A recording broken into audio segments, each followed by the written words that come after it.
অপরাধের মামলায় মৃত্যুদণ্ডের রায়ের বিরুদ্ধে জামায়াত নেতা এটিএম আজহারুল ইসলামের আপিলের রায় আজ রায় ঘোষণা করবেন প্রধান বিচারপতি ডক্টর সৈয়দ রেফাত আহমেদের নেতৃত্বাধীন 7 সদস্যের বেঞ্চ। এ নিয়ে বিস্তারিত জানাতে এই মুহূর্তে সুপ্রিম কোর্ট প্রাঙ্গণ থেকে সরাসরি যুক্ত হচ্ছেন সহকর্মী ফারুক ভিয়া রবিন। যাচ্ছি তার কাছে।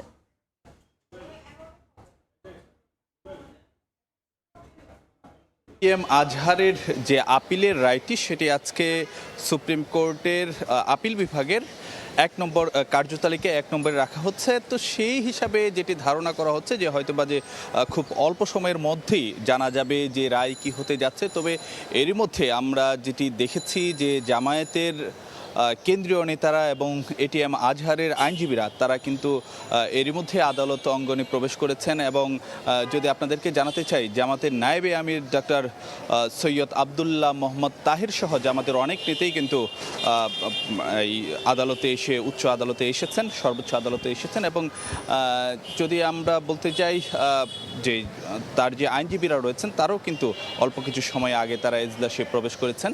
তো জামাতের নেতারা এবং এটিএম আজহারের যে আইনজীবীরা তারা আসলে যেটি প্রত্যাশা করছেন যে এই আজকের রায়ে এটিএম আজহারুল ইসলাম তিনি খালাস পাবেন। এবং সেই জায়গাতে এটিএম আজহারের আইনজীবীরা যে বিষয়টি তারা তুলে ধরছেন সেটি হলো যে বিভিন্ন যে সাক্ষীদের যে বিষয়গুলো, সেই সাক্ষীদের যে যথার্থতা কিংবা তাদের যে সঠিকতা সেগুলো নিয়ে তারা প্রশ্ন তুলেছেন। এবং সেখানে তারা তাদের যে যুক্তি তর্কের ক্ষেত্রেও কিন্তু এই বিষয়গুলো তারা সামনে বেশ জোরালোভাবে তুলে ধরেছিলেন। যে তার যে সাক্ষীরা যে ধরনের সাক্ষ্য দিয়েছিলেন সেখানে যেমন তাদের সাক্ষীদের বক্তব্যে গরমিল রয়েছে, ঠিক একইভাবে সাক্ষীরা কতটা যথার্থতা রয়েছে সেই বিষয়গুলো নিয়ে কিন্তু তাদের মধ্যে যে প্রশ্ন ছিল।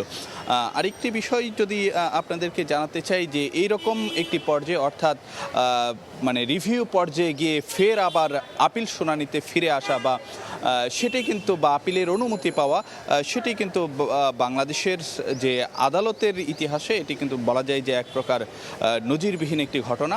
তো সেই এই রায়টি অর্থাৎ এটিএম আজহারুল ইসলামকে প্রথমে আন্তর্জাতিক অপরাধ ট্রাইব্যুনালে 71-এর মানবতা বিরোধী অপরাধে যে মৃত্যুদণ্ড দেওয়া হয়েছিল, তারপরে যে রায়টি পরবর্তীতে মানে উচ্চ আদালতেও বহাল থাকে, তারপরে যে রিভিউ শুনানির পরিপ্রেক্ষিতে তারপর আবার আপিলের অনুমতি পাওয়া, এই নানা ধরনের যে আইনি প্রক্রিয়াগুলো রয়েছে তারই আজকে আসলে যে সমাপ্তি ঘটতে যাচ্ছে আপিল বিভাগের কী রায় ঘোষণা করেন তার উপর।